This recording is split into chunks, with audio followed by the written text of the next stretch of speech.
जुन्नर तालुक्यातील भिवडे खुर्द या गावामध्ये महिलांनीच दारू पकडलेली आहे। माजी सरपंच एकनाथ शेळकंदे यांच्या घरातून मोठ्या प्रमाणावर हातभट्टीची दारू या महिलांनी पकडलेली आहे। वारंवार महिलांनी सांगून देखील संबंधित दारू विक्रेता दारू बंद करत नव्हता।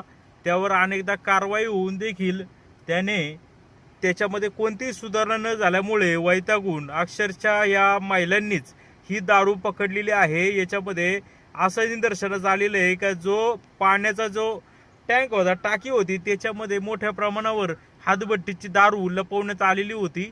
या महिलांनी घरामध्ये जाऊन ही सगळी जी दारू आहे हातभट्टीची ती बाहेर काढली। नंतर असं समजलं का त्या एका 500 लिटरच्या टँकमध्ये, पाण्याच्या टँकमध्ये मोठ्या प्रमाणात दारू आहे। हे महिलांना समजताच महिला त्या ठिकाणी गेल्या व महिलांनी ती दारू बाहेर काढलेली आहे। तोपर्यंत जुन्नर पोलिसांना देखील कळवण्यात आले होते। जुन्नर पोलीस देखील तातडीने घटनास्थळी येऊन त्यांनी पंचनामा तसेच कारवाईला सुरुवात केलेली आहे। दरम्यान महिलांनीच ही जी क्रांती केलेली आहे किंवा दारूबंदीसाठी जी लोक चळवळ आंदोलन उभं केलंय त्याचं कौतुक संबंधित तालुक्यामधून होत आहे।